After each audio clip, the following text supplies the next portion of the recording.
Good evening po, ma'am. So thank you po sa cooperation po na pag-ano po sa'min ngayon. Ako po si Noemi Bartina and eto po yung mga kagrupo ko. So, yung purpose po ng, interview po namin ngayon is para po sa ICT competency po na yung sa mga teachers po na sa ngayon po yung kasi po 'di ba sa generation po natin ngayon is more on technology na po tayo. Kaya ayun po. So, start na po kay Kuya Ken na. Wait lang, ano ba ang interview natin? Do we have, kasi yung questions are in English, we have to answer it in English. Anong subject ito? I mean ICT. Pag ba sinulat nyo to, English or what? Ano po, kung saan daw po kayo komportable pong magsagot po. Pwede, okay po, okay po. Okay lang naman. Opo, okay lang po. Okay. Thank you.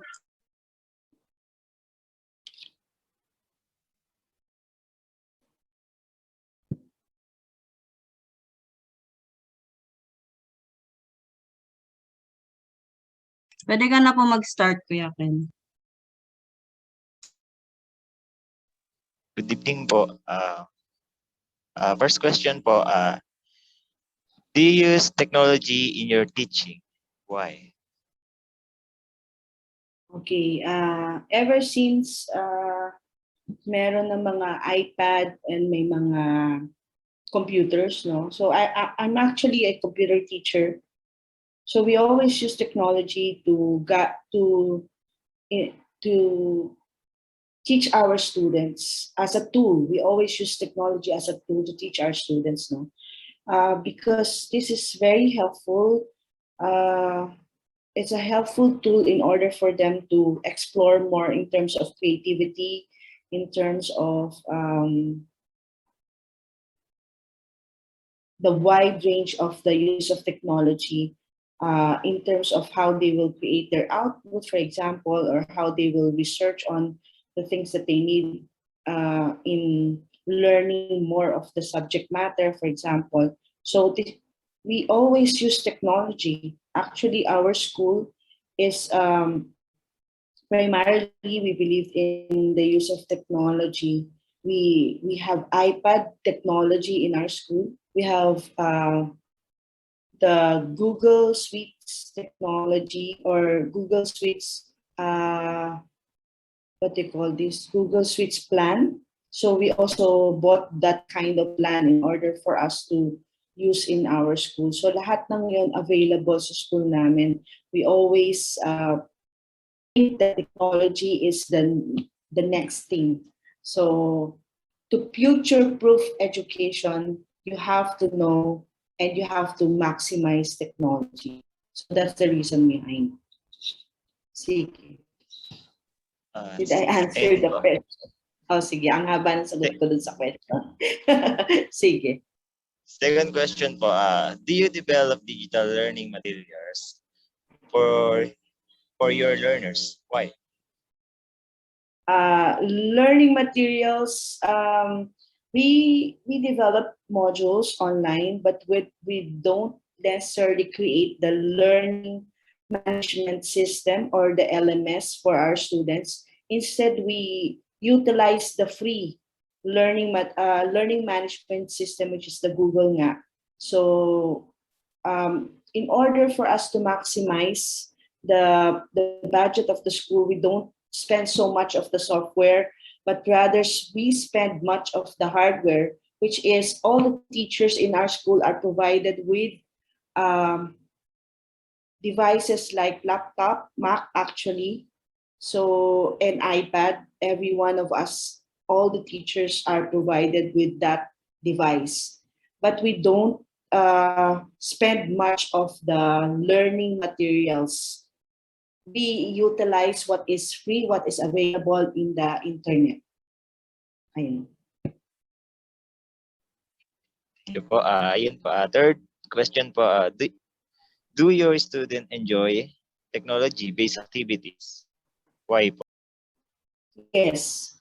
Right now, most of the students are having a hard time doing the online classes, but um, during face-to-face, no, our students enjoy much of being exposed to using technology, using computer, using robotics as ICT, as technology-based activity also, because it's more hands-on, of course. Basically, it's more hands-on. Basically, it's also more into coming up or making an output out of their own, and you can easily use technology in order to be creative, use technology to easily like do their output, like for example print, for example be more creative in doing their presentations. Okay, so basically technology based activities are very helpful for the students. It's just that if we relate it to online teaching or online learning, sometimes right now the students are having a difficulty, uh, learning everything online. But it's not necessarily mean that it is not enjoyable anymore, because they can manage, they can handle it anyway, because they're exposed to technology-based activity even before. So right now, it's easy for them to handle whatever technology-based activities given to them. So it's still enjoyable, I believe. Ayan. Thank you po. Fourth question po, are you aware of the ethical and legal responsibilities of the use of ICT tools in teaching? Why po? Yes, of course, we have to be aware of the ethical and legal responsibility in terms of using the technology or ICT, because we have to also impart this to our students. We also have to make our students learn this, and they should also be aware of their responsibilities and how they can be able to protect themselves in terms of this ethical or netiquettes, as we call it, in teaching and learning using the technology. Ayan. And po, last question po, do you enjoy using ICT tools in your teaching? Why po? Yes, as I've said, as I mentioned, so technology based activities are very helpful. Using ICT, using computer, for example, internet, for example, as a way for the teacher to teach the concept to the students is very helpful. In fact, in our school, we also, as part of the technology-based activity, we also use robotics, drone. Okay, so yung mga technology-based activity na to are more, will allow the students to be engaged more, Kasi if we just simply teach the subject matter by just telling them, okay, this is how technology works, this is how computer works, but not necessarily allow them to do the hands-on to experience it. Okay, so I think it is just too vague, too bali, it's incomplete. It's incomplete because there's no real experience on how it works and how it really do is output, para kulang talaga. So the ICT will, I believe, the ICT or technology help them we help them concretize. So yung mga abstract concept na nakikita nila, the technology will help them concretize it. See really how it looks, see really how it works, mga ganyan. See, find out them on their own how it can happen, it can really happen. So like in physics, for example, in math, for example, how the computations will be solved, yon, malaking tulong yung technology doon. So I will always, of course, enjoy using technology in teaching, and I'm sure my students, if in case I engage into technology-based activity, will surely enjoy as well. For example, this kind of interview. If there's no technology, how can we be able to see each other? How can you be able to present your question, even if you don't necessarily send me a questionnaire? So this kind of exposure, this kind of materials that you can use or tools that you can use is very helpful. Yeah. Thank Thank you you po, po ma'am. sa napakaganda. Follow-up question lang po, ma'am, if do you prefer po ba yung ngayong pong, yung ngayong Online. panahon po na ano po, na sa technology kung paano po natin gamitin yung technology or kung paano po nag-i-improve yung technology, or do you prefer po yung dati po na panahon po natin? Two things kasi, no? So, for example, are we saying na we're not going to use computer anymore kasi technology-based yun? Or all things sinusulat when I was in high school, lahat ng bond paper, yung test namin, at the same time, si teacher, yung mga visual aids, kini-create pa niya sa Manila paper. You can just imagine, if technology is not present, that is the old thing that we do. But with technology, we can just simply present. Ang gaganda ng presentation ni teacher with the use of technology, isn't it? And with the use of technology, as you notice, you can immediately as a group, Facebook, social media, immediately as a group can chat with one another and collaborate with one another, isn't it? Google Docs, if you have tried, isn't it? With the Google Docs, you can easily input whatever idea you have. And easily, yung partner nyo, yung groupmates nyo, kahit nasaan pa kayo, iwaiwalay kayo, can easily find out or can easily have whatever idea you have.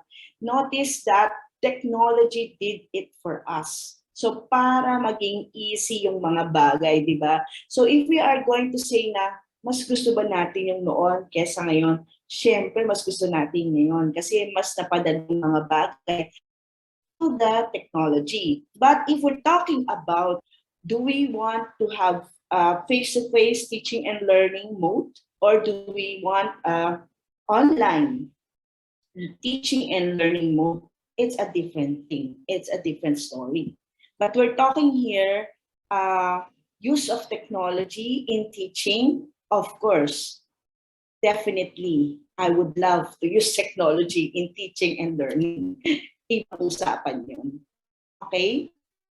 Did you get that? Ma'am, any follow-up questions po sa mga kagrupo ko kung may gusto kayong itanong pa about kay ma'am?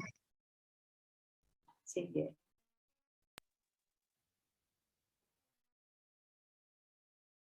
Huwag kayong mahiya. Tayo-tayo lang to. Ala kayong follow-up questions, guys. Si Kuya Jeff, meron po ikaw?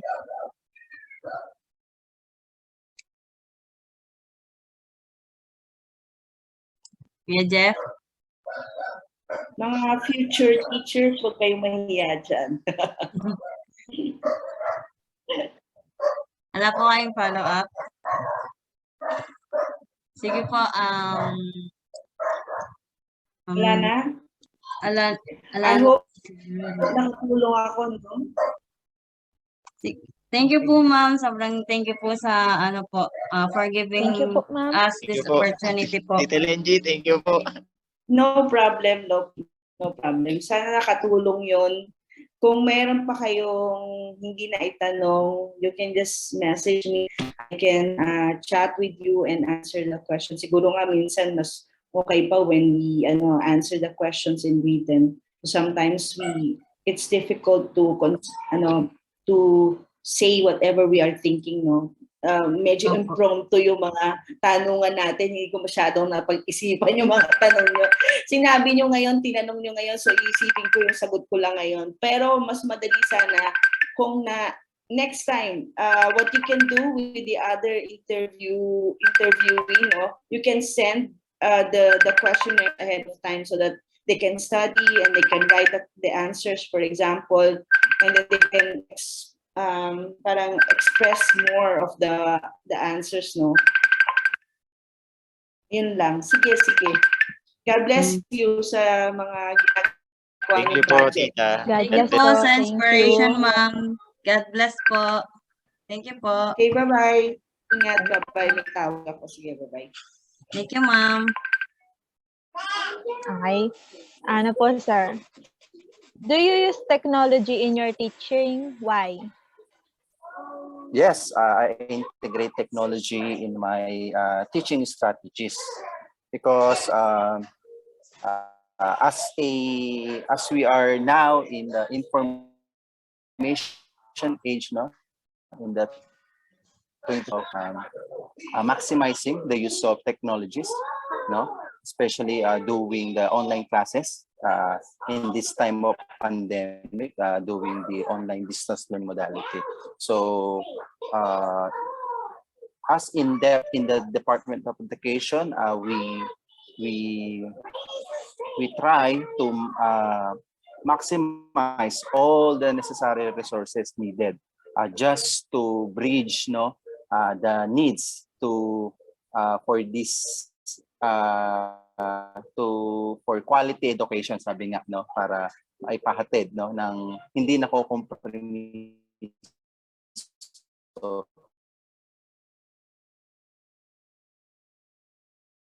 the quality of education. So, pwede natin i-delay but hindi natin pwedeng i-stop. So, that's why using technology ay malaking bahagi ng aking pagtuturo. Ano, sir? Second. Okay na po pala, sir? Yep. Second question po. Do you develop digital learning materials for your learners? Why? Yes, I do. Last year, since the first year of our school year, no, during the pandemic, I developed a self-learning kit, no, in computer system servicing, and also doing the what you call this, the OER, the open education resources. You are harnessing different contents, no, from verified and credible, of course, online platforms, and then you try to integrate that on your lessons, no, given that the objectives coming from the most essential learning competencies for the so-called based from the curriculum guide, no. Yep, I developed. Aside from that, I do use learning management systems such as Google Classroom. And also right now, since you are doing on instead of printed, we send the soft copy of the self-learning modules via Messenger. So we utilize the group chat. Why? Because not all the learners are capable of having a, sabi nga yung what you call this, yung dissenting internet connection. So most of them rely on free data. So basically, all the instructions should be typed, no, in text base. No, that's it. Okay na po, sir. Third question po. Do your students enjoy technology-based activity? Why? How can I say that they enjoy? Maybe from time to time I am sending instruction via Messenger. Most of them do the heart reaction. So I can say they really enjoying, or that's their just a way of saying na, okay sir, noted this, something like that. So I can say yes because most of them are engaged. There are some student pa saying that, okay sir, may mga clarifications lang po kami regarding sa assessment. Kasi every module I give activity, at least one activity. So yung assessment part na self-learning module nila.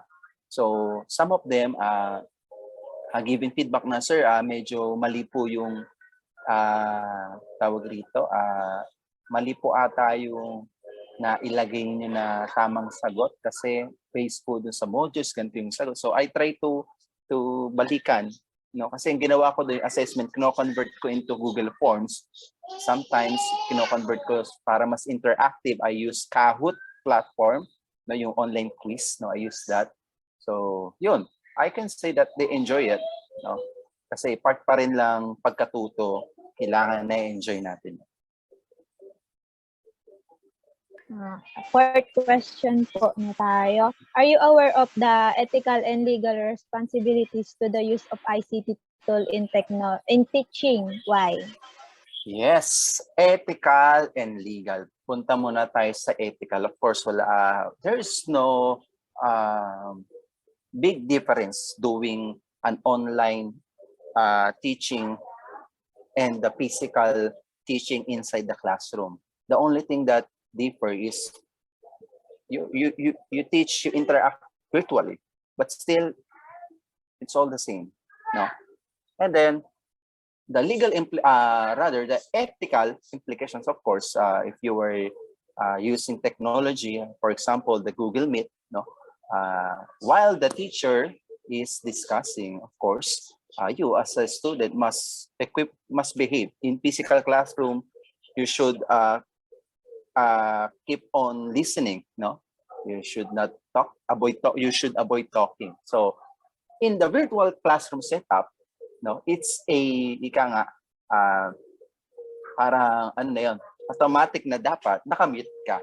So that is masasabi kong ethical. So see to it na you keep your mic muted, especially when someone is talking. So same lang din sa physical classroom. That is masasabi kong ethical. What else? Yung kumakalat ngayon, I think familiar kayo, yung mga PE teachers, yung reaction ng PE teachers mo kapag napanood yung video, The mere fact na, okay, hindi naman pinakita yung video, rather, ipinakita lang doon na yung teachers, pinagtatawanan yung video, siguro masasabi ko, it's hindi na dapat, hindi dapat gawin, bilang teacher. Bakit? Kasi napaka demeaning or degrading yon on part of the student, Why? Kasi we have this so-called confidentiality pa rin, di ba? Hayaan na lang natin na sa GC nyo na lang siguro ng mga co-teachers mo to talk about those kind of things, na nakakatawa, pero yung you are going to tag a specific student or ipapabigay mo pa yung video, siguro it's very unethical na rin, di ba? Yung mag-isip ka nga lang ng masama, personally sa akin, it's unethical na rin, unethical, So that is the ethical implications. Then, when it comes to legal naman, so we have the Data Privacy Act, Now, we should always ask the consent of the parents, especially if you were an elementary teacher. You should always ask the consent of their parents or guardian whenever you are doing online classes, if they are comfortable in turning on their video camera. What else? And other information that you will be get asked from them, especially their birthdays, that's personal information. So you should always ask for the consent of the parents. Because that's why from time to time, kapag mag-fill up ka ng mga Google Forms, lagi dyan, meron tayong tinatawag na parang disclaimer ba na, okay, in line with the Data Privacy Act, all the data that we collect, gagamitin namin for the intention of this study or schooling. So other than that, wala na. So kailangan stipulated din doon kung paano yung retention ng data, sino ang magre-retain, saan i-retain ang data, yung personal information. So those are the legal implications na we have to consider, especially when we are using a technology, especially when creating an online resources, the contents, mapa image man niya, website, it must be properly cited, Do not use CTTO, We should avoid that kasi nandun na tayo sa parang na lagi natin gusto instant. So we should avoid using those. So we have to cite our references properly. So may pinag-aaralan naman yan. So isa yon, yung tinatawag nating intellectual property. No? So kasi baka magkaroon ng copyright infringement. So that's why there is an online platform, the so-called Creative Commons. All the contents there are free to share, free to attributes. Just meron naman to instruction on how are you going to attribute or cite the content creators na nag-upload ng content doon sa Creative Commons properly. So we have to keep in mind that. So wag tayo masanay sa mabilisan. No, lahat kailangan mabusising pinag-aaralan, especially kayo students, student teacher and future teachers. I may say honestly, nung going back sa sitwasyon nyo, hanggat maaari gusto ko instant, no? Pero syempre, habang tumatagal, we have to validate ourselves, evaluate natin, tama ba yung ginagawa? Kasi isa sa good traits ng isang teacher is you always have room for reflection kasi nandun yung pagkatuto pa. Di ba? How ironic yon. Teacher tayo, nagtuturo at the same time, natututuruin tayo si student natin. That's how a teaching process takes place. No? Kaya nga two-way yan eh. Nagtuturo ka at natututo ka rin. No? Last question, sir. Do you enjoy using ICT tools in your teaching? Why? Yes, of course. Kasi this is the hindi ko masasabing trend eh. What I can say, sabi ko, we are now in the 21st century where everything is, what mind can conceive, parang we can achieve that. No? Dati wala naman kasi. So, kailangan nandun tayo sa tinatawag nating progressive. No? Kailangan progressive yung tingin natin sa pagkatuto. Especially, hindi kasi dapat nating sabihin na, hindi ako techie, I'm not that techie enough to use different online materials, no?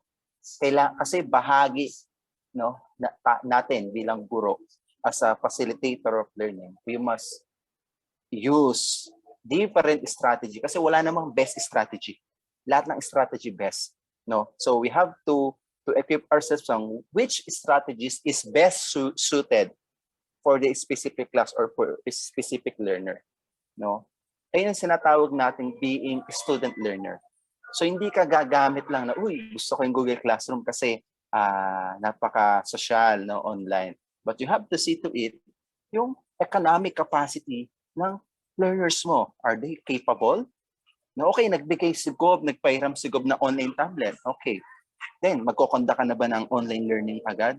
No? You should always consult, no? Always ask the learners. Or, pag sinabi natin kasi student-centered, ito yung tinatawag natin user-centered, no? Kailangan, you always check the needs of your users or yung learner. Ito ang benta, kaya yung mga products, no? Excuse me, yung mga produkto laging user-oriented yan. That's why they keep on asking for feedbacks and comment from their students. So ganun din tayo from their customers. So ganun din tayo bilang guro. No, we always consult na hindi naman porket okay, uso to, trending yung ganitong technology, we're going to use that. So may mga factors pa rin tayong dapat i-consider. And syempre, we should not be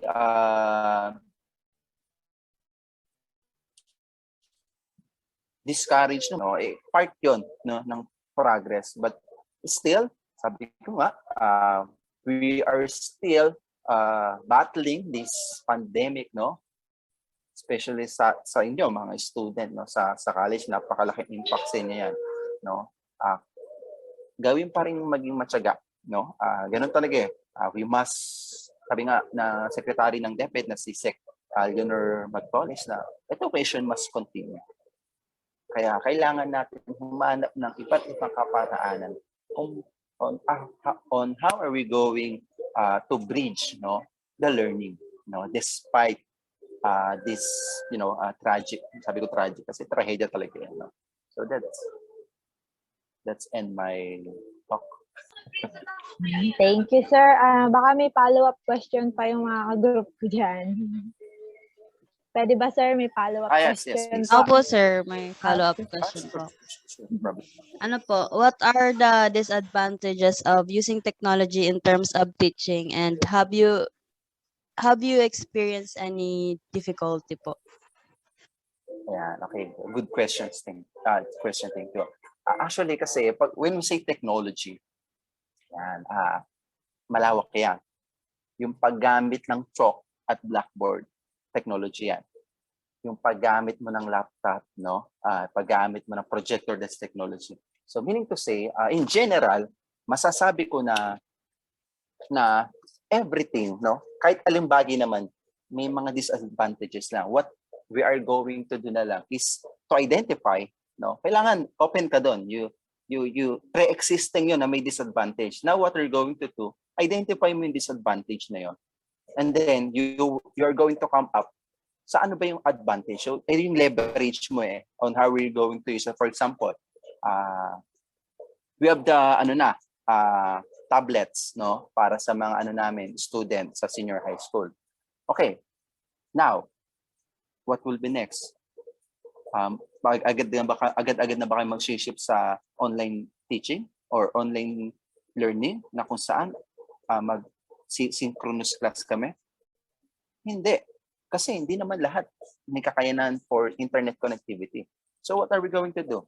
Ang setup kasi every week pupunta yung parents, dala yung tablets, then ika-copy-paste doon yung mga modules. Now, ang ginawa namin, minsan na, nung pagkabot sa bata, lahat ng module for the first semester nandun na.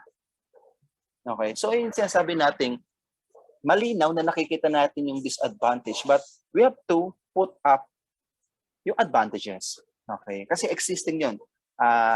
Teachers, tatawagin ko na kayong teachers, kailangan doon lang tayong mag-focus, But, syempre, wag natin i-neglect na may disadvantages. Mas mainam yun for us to come up to a better solution. Okay? Always welcome the disadvantages. Thank you po, sir. Any follow-up questions po sa mga ka-group po?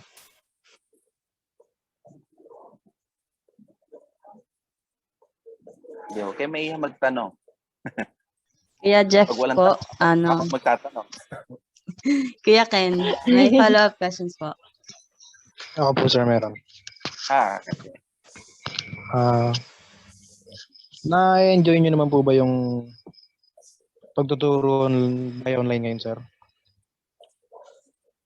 Masasabi ko na yun lang ang choice, Kasi, ganito, since andiyan kayo, nasa, tama ba? Education kayo, di ba? Tama, yan. Yeli po. Una kasi lang, tandaan nyo, walang ibang makahigit, or ano ba tawag ito? Walang higit na mahusay na technology sa buong mundo, tandaan nyo, kundi yung ikaw bilang guro. Tandaan nyo, walang ibang mahusay or pinakamagaling na technology. Kahit naman technology yan, Google, Microsoft, anything. Walang makakapantay sa teacher. So, sa tanong mo na kung na-enjoy ko, kasi dyan papasok iba't ibang factor. May factor sa trabaho, may factor sa personal na buhay. But you as a teacher, sabi nga, kailangan ikaw pa lang, pagharap mo pa lang sa student, ay, ika nga, nandun na yung yung aura mo of a positive vibes. Kayo, experience ng high school kayo, pagpasok lang teacher nyo, nagmumura na, nagtatatalak na, ang ingay-ingay nyo, maglinis kayo. What will you feel? Di ba? So, nawala na doon yung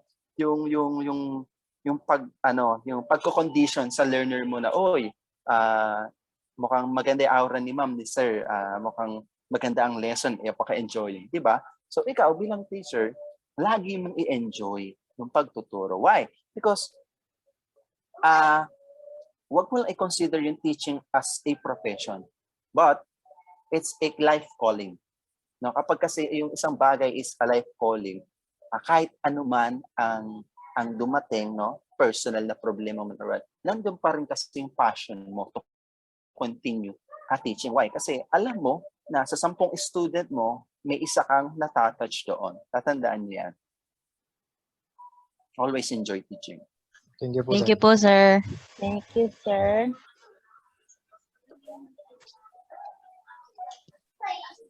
Okay na po, ala ng follow-up. Ala na po ba? Okay na po. So, sir, Okay thank na you. po. Thank you so much po for the Okay. opportunity po for the po sa interview po na to and for giving us a minute of your time po. No problem. You're an Thank you, you're an sir.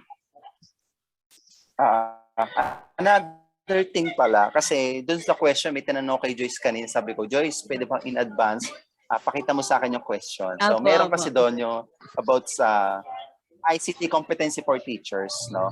Tinanong ko siya, kasi ngayon ko lang din narinig yun. Ito pala na, sir. Anyway, sige. When we say kasi ICT, no, of course, Information and Communication Technology, doon tayo lagi mag-fall down sa tinatawag natin educational technology. Na huwag niyo kakalimutan yan. Integrating ICT tools is the same with educational technology.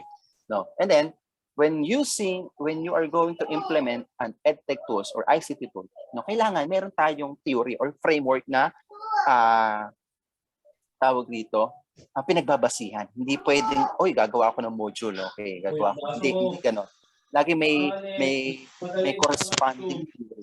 Alam niya sa thesis, no? Ba't kayo nag-come up sa kanyang problem, sa kanyang so may mga related studies kayo. So ganun din sa pag-implement ng ICT tools. Huwag kayo basta-basta, bara-bara lang. Sige, tayo online class, gawa tayo module. Hindi. Meron ka laging framework. For example, in ICT tools sa EdTech, madalas kong ginagamit na model, framework is si SumR or Summer kung tawagin. And then marami pang iba dyan. No? So search nyo na lang. Doon mo kasi makikita mo, sabi ko nga, always focus on the user, which is our learner. Doon mo, ipapakita yung stages or progression ng mga content na gagawin mo sa learning materials. No? Always back up with theory. No?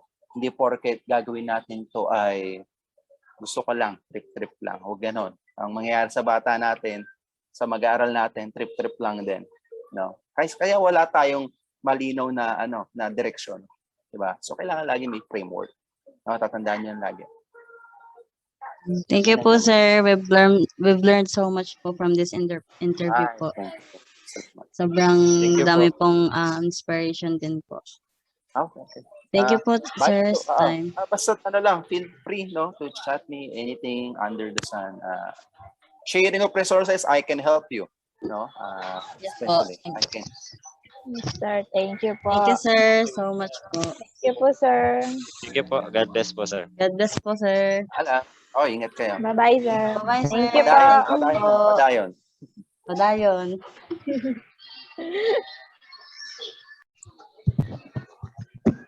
Good morning, ma'am. I'm Noemi Bartina po, and this is my group po.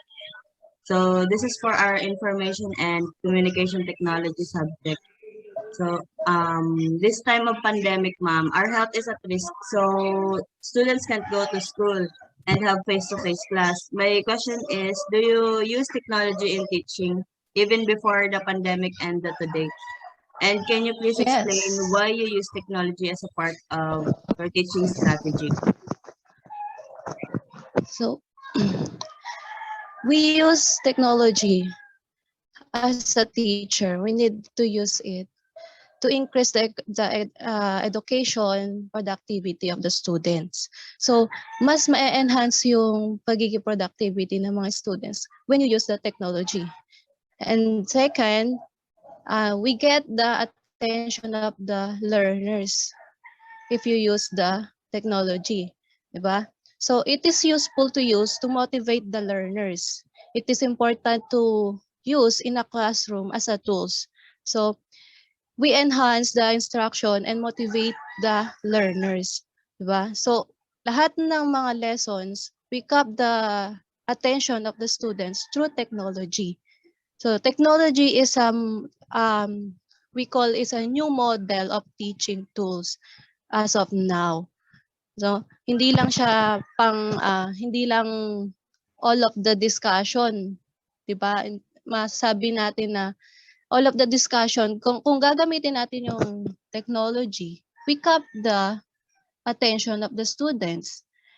Pero hindi natin sinasabi na more on technology tayo. We need to use the traditional pa din. So, ang importance lang dito, kaya natin ginagamit yung technology. Lalo na nga sa panahon ngayong pandemic, 'di ba? So, we need technology most of the time.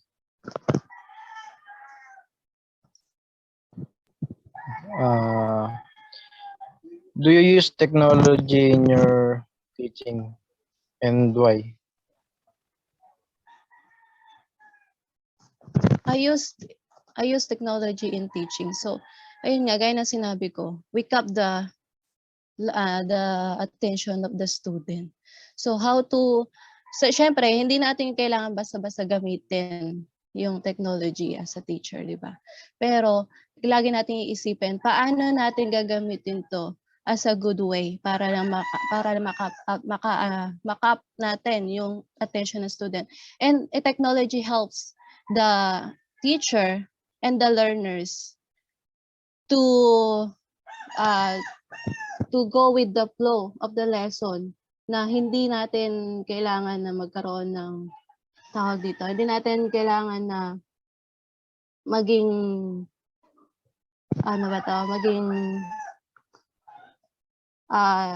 useless yung klase. Ganon. So, kailangan magamit natin yung technology to be useful.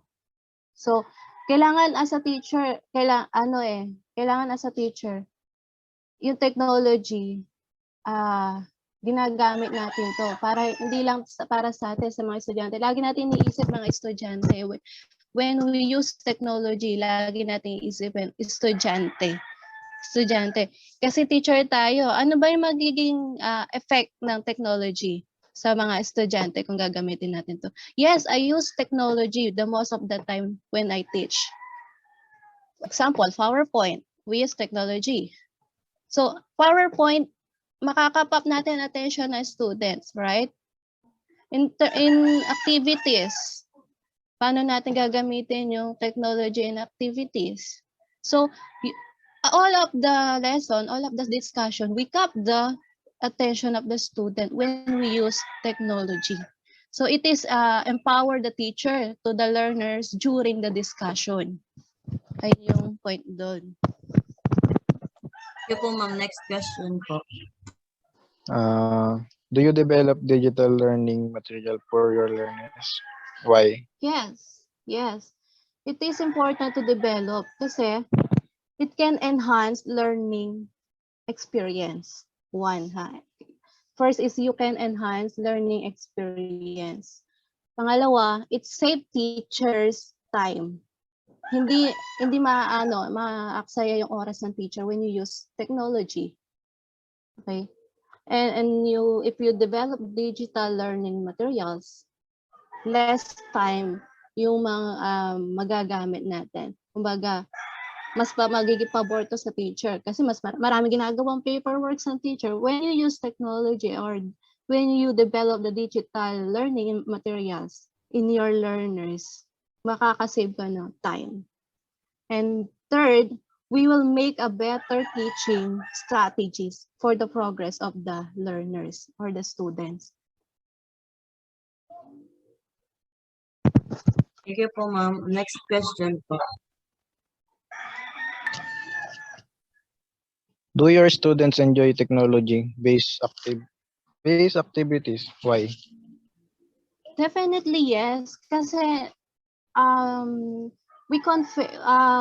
when we compare in traditional and the technology, they enjoy the technology-based activities because it easily cap the lesson.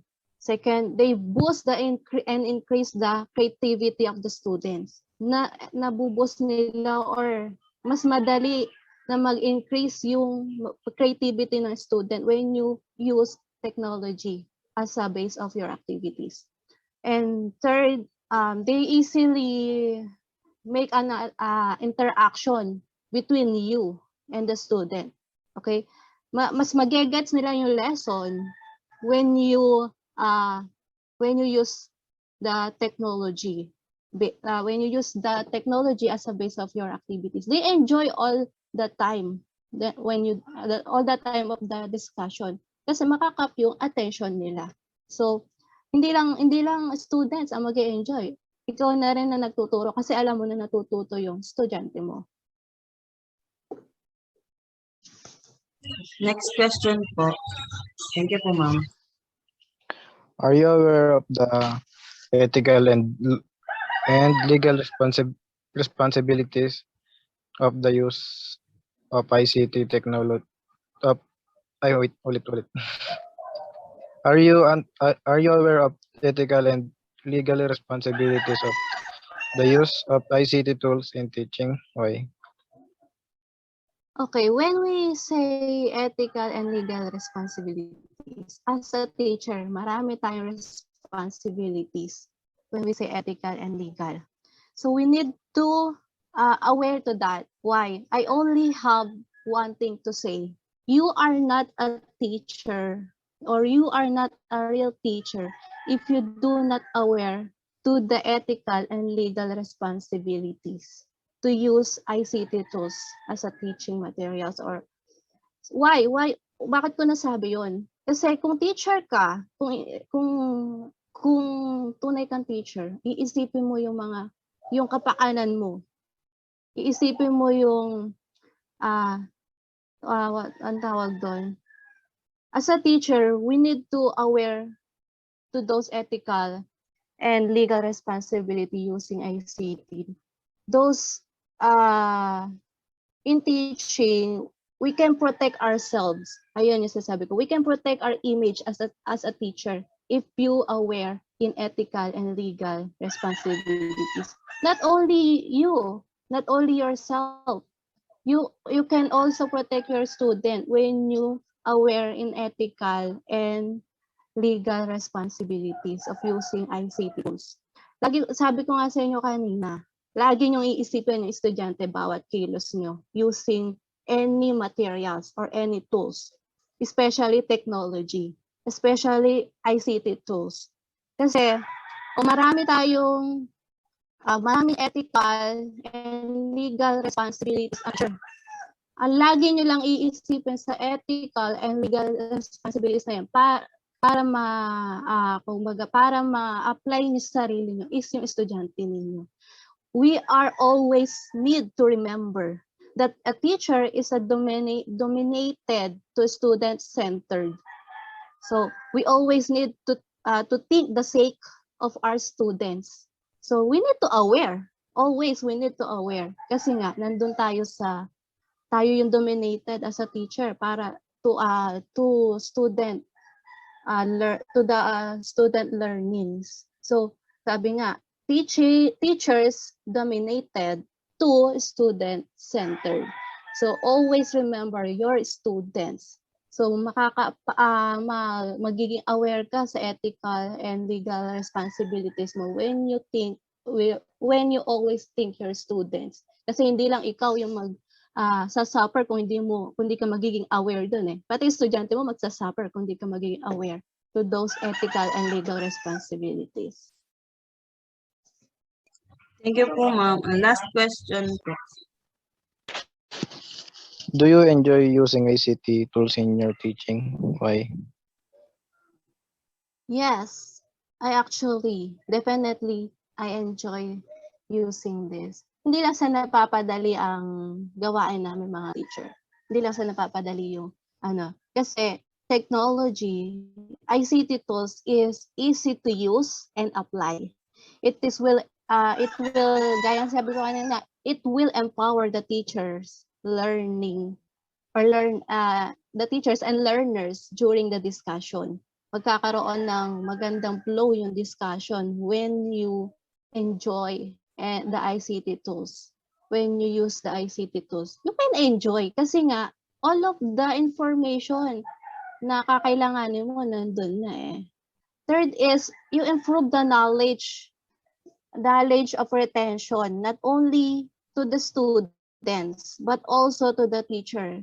Kasi nga, paano, tawag dito, ICT tools, minsan kasi yung mga teachers, sa dami na ginagawa paperwork, nakakalimot na tayo. Pero when you use ICT tools, we have a retention of knowledge. We improve the knowledge retention as a teacher. So as a teacher, you will get a different opportunities to make your lesson, to make your discussion enjoyable and more fun. So in terms of teaching, ICT tools is masasabi ko is the most useful thing na magkakaroon ng learning talaga within the discussion between you and the students. So magiging masaya ka, hindi lang tawag dito, hindi lang madalas yung time mo or hindi ka lang kumbaga enjoyable siya during the discussion. Enjoyable siya kasi natututo yung mga estudyante mo. Pero wag pa rin natin kakalimutan na gumamit ng tawag dito, ng traditional teaching tools as a teacher. Kasi maraming instances na for example, brownout or walang internet. So paano tayo magkakaroon? So kailangan lagi tayong may plan B. Ayun yung sinasabi. Kailangan wag tayo lagi nakadepende. Although enjoyable siya talaga, pero wag tayo lagi nakadepende sa ICT tools. We need to apply pa rin yung mga traditional tools natin. Okay? Another question. Thank you, Ma'am, for your wonderful questions po. For your wonderful answer po. So, follow-up question lang po is, what are the disadvantages of using technology in terms of teaching, and have you experienced any difficulty po?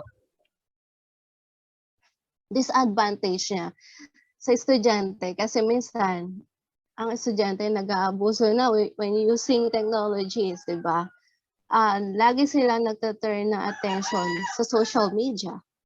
So, akala mo as a teacher, nakikinig estudyante, pero meron siyang ibang merong nagka-cup up ng attention niya. Di ba? So, ayun yung disadvantage ng technology ngayon, naaabuso. So, hindi lang siya, kumbaga, hindi lang ito simpleng problem ng mga teacher.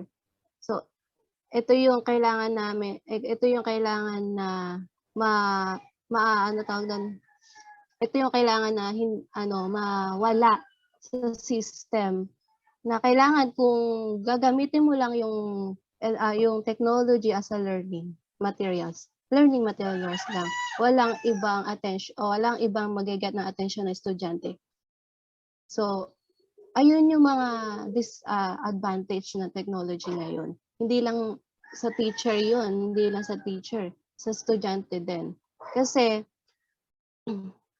mahirap na magkaroon ng, kumbaga, teacher, paano mo gigradean yung estudyante mo kung hindi natuto sa'yo, di ba?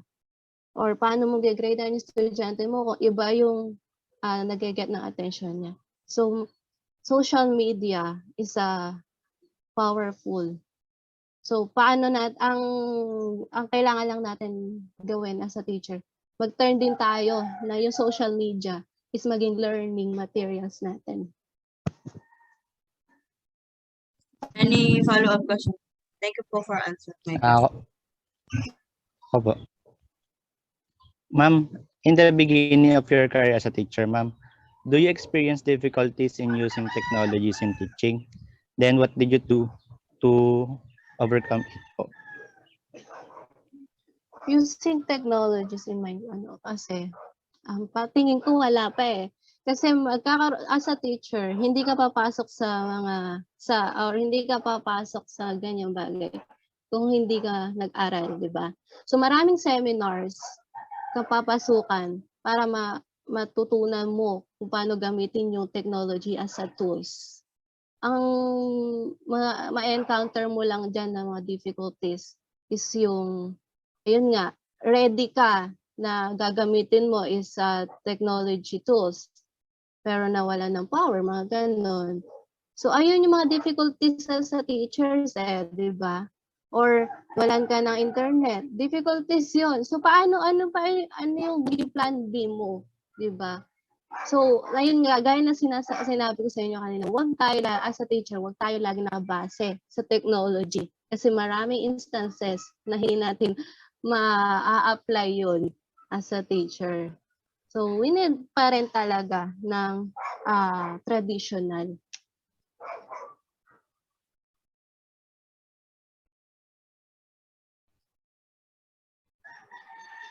Thank you po.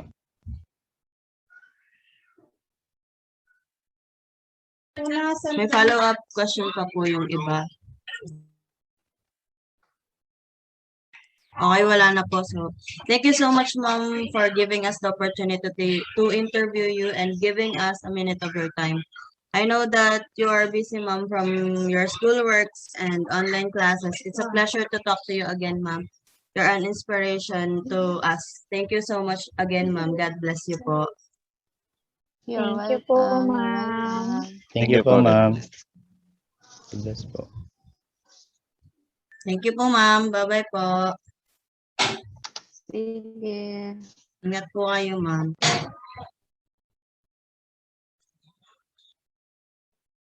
Good afternoon, Ma'am Joshelle. This is for our information communication technology subject. So, this time of pandemic, ma'am, our health is at risk. So, students can't go to school and have face-to-face class. My question is, do you use technology in teaching even before the pandemic and today? And can you please explain why you use technology as a part of your teaching strategy po? Okay. So the first question is, am I using a technology bago pa mag-pandemic? Absolutely, yes. Kasi, syempre, as a teacher, we all make our test papers using the Microsoft Word. Hindi naman pwede sulat-sulat, di ba? And also providing the visual aids for the children, especially on my level, which is elementary and preschool. Actually, preschool major ako. Pero I also teach elementary students. So using this technology makes learning easier and medyo kahit pa paano naman nababawasan yung trabaho, unlike kapag nung dati puro writing lang yung mga pagpapas natin ng mga test papers, di ba? And usually yung mga visual aids natin, ginagawa lang natin sila by handmade. So technology really helps teaching more easily up to this day. Lalo na ngayon pandemic, naging helpful yung technology kasi dahil pandemic nga, ano yung alternative way para maging alternative way for the children to learn, technology is the only key. Okay? Yun yung key natin for this pandemic. And ayun. Ano yung second question kasi?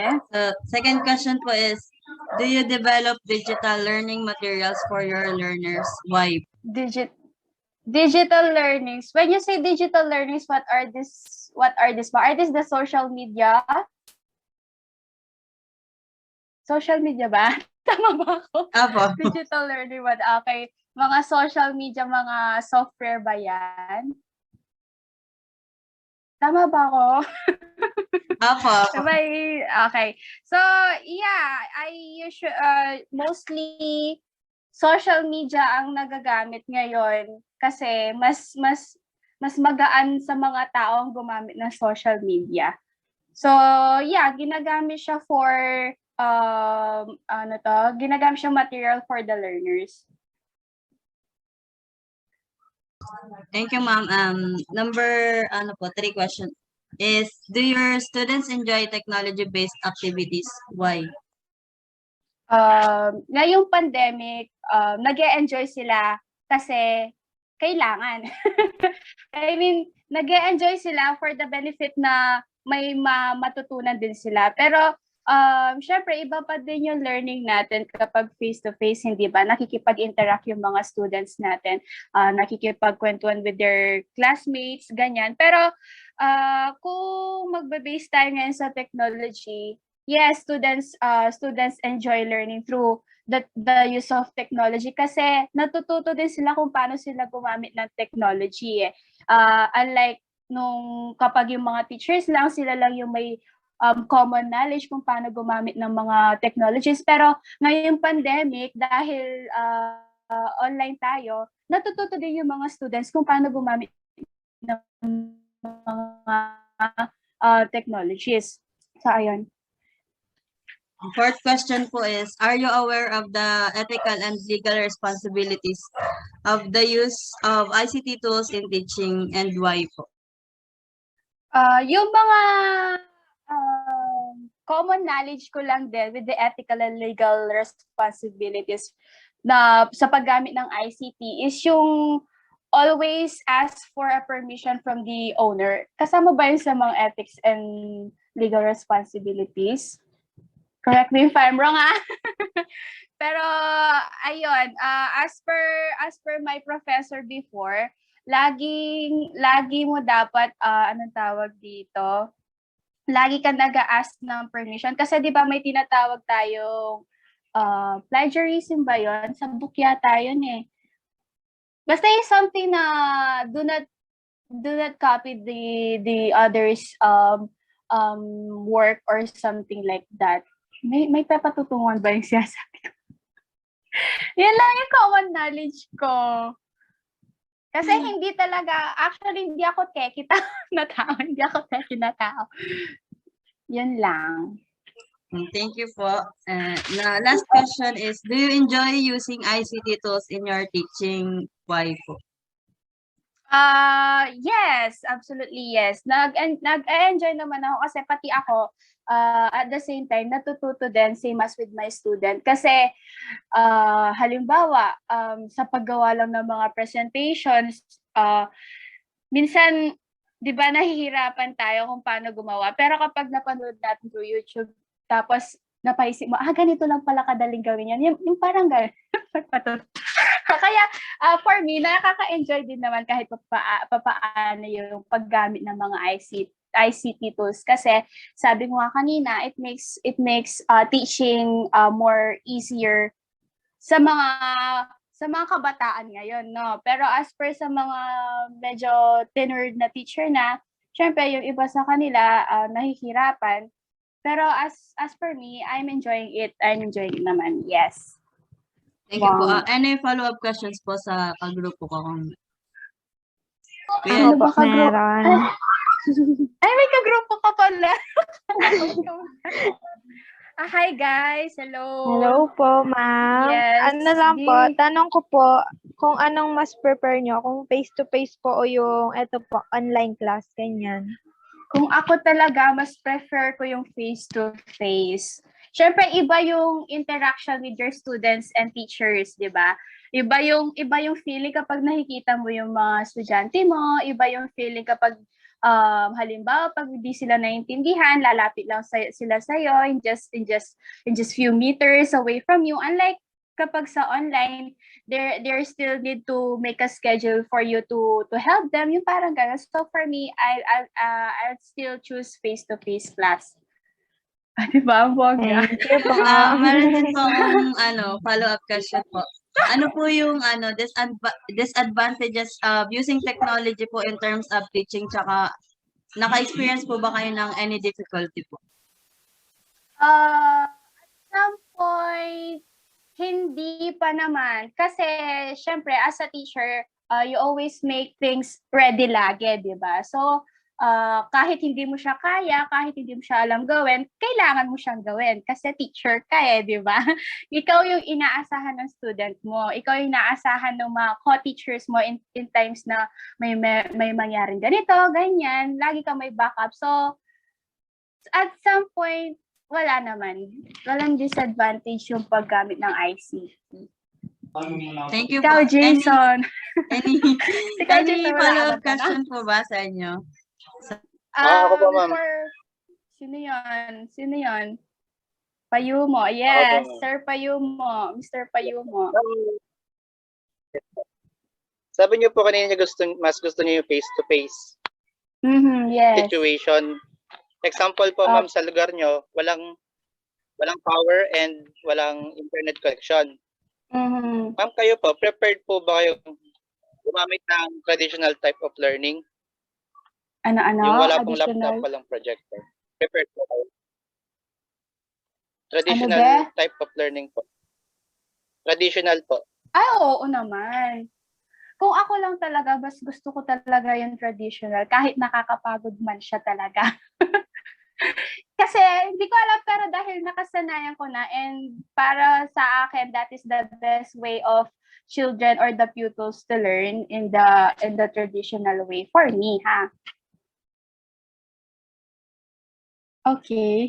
Guys, kaya pa ba? Any wala na po? Wala na pong follow-up questions? Kaya Ken? Okay po, ma'am. Thank you so much, ma'am, Wala na for sa giving akin. us this opportunity po to interview you and giving us a minute of your time po. I know that you're busy po, ma'am, Oh. sa schoolworks and online class. It's a pleasure to talk to you again po, ma'am. You're an inspiration po, ma'am. So, thank you so much again, ma'am. Bye-bye. God bless po. Good luck, Thank you po, guys. ma'am. Thank you, ma'am. Thank you. Thank you so much Bye, po. ingat. Bye-bye po, ma'am. Bye-bye. Start ko na po yung question, ma'am. Good evening po, ma'am. This is for our information and communication technology subject. First question po is from Kuya John Jeffrey. Start na po, ma'am. Ma'am, do you use technology in your teaching? Why? Yes po. Right now that we don't have face-to-face, no choice but to use technology. Ayun. That's the easiest and most possible way to reach out to my student. Yun. Second question, ma'am. Do you develop digital learning materials for your learners? Why? Yes, there is a need for us to develop learning materials for our learners, especially now that we can see them inside the classroom. Last year, we were being asked to create some videos for them in order for them to understand some competencies. Tapos, since I do have online classes, yun, I learned the ins and outs of Google Classroom, videos, things that will make my presentation more enticing to the students. Ayun. So if you are going to ask why, it is needed. It's not because it is a choice, but right now it is needed. Yun. Ma'am, third question po. Do your students enjoy technology-based activities? I think so because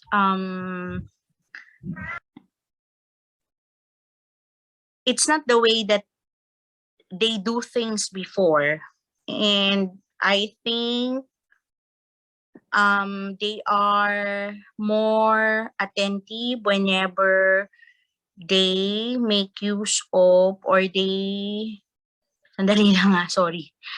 Re-replyan ko lang to, wait lang. Okay, nasa na tayo? Sorry. Ayan, okay na. Sorry. They enjoyed activities. At first, they were hesitant. At first, there were restrictions. At first, they don't feel confident. They didn't feel confident about using technology, about exploring different gadgets, about, say for example, I am going to give you one example. Before, students dread Google Forms. They don't like Google Forms. They didn't know how to use it, how to navigate it. They would even say na, "Ma'am, instead of sending my answers through Google Form, can I just send you a copy of my answers sa Messenger?" That's what they liked before. But when they were able to explore different things in relation to technology, yun, na-enjoy na nila. Tapos, Okay, ma'am. halimbawa, the one that we used before, what do you call this? The one that we were using before, yung game-based siya, wherein you can see the responses of the students, you can see the responses of your classmates, and it is being flashed on screen. Nasa dulo ng dila ko, I just can't I can't just say it kasi hindi na siya pinapagamit sa amin lately dahil may bayad na. So, nung una ayaw nila, natatakot sila, but later on, they learn to enjoy it. Yun. Okay po, ma'am. Fourth question po. Are you aware of ethical and legal responsibilities of the use of ICT tools in teaching? I think so. Why po? Last year, we were reminded of some do's and don'ts, especially in creating videos. One of which is that you should always you should always mention the source. You should always acknowledge the source. Yun. Why do I need to learn it? Simply because I don't like to end up in jail. Why do I need to know it? Simply because I wanted to do things in the right way. Ganon. Hindi pwedeng push lang ng hindi natin alam kung ano yung beyond. Yun. Last question, ma'am. Do you enjoy using ICT tools in your teaching? Yes. Why Yes. po?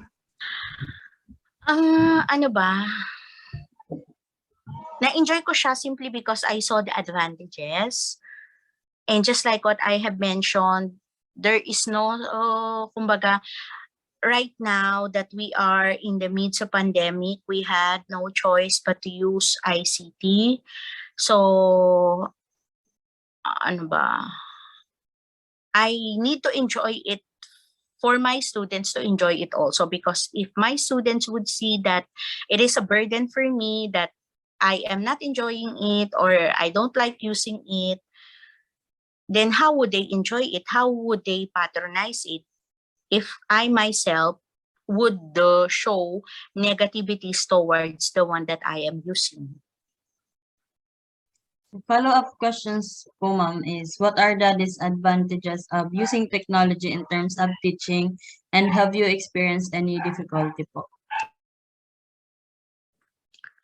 Difficulties, one, I guess, and a lot of instructors, teachers probably experience this, is that there are things which are beyond our control with regards to the use of ICT, whether online or yung face-to-face. Say, for example, kapag nag-malfunction yung gadget, it's very hard. In the use of ICT, there are things that which are beyond our control. There are things that we can control. So, ayun siguro yung disadvantages. Ano pa yung tanong? Thank you. Okay na po yun. Thank you po, ma'am. Thank you so much po for this opportunity po and giving us a minute of your time. And it's a pleasure to talk to you po again, ma'am. Thank you po and God bless po. Thank you po. Okay, Madami. I hope that I answered your questions. Yes po, ma'am. Thank you po. Thank you po, ma'am. Thank you po.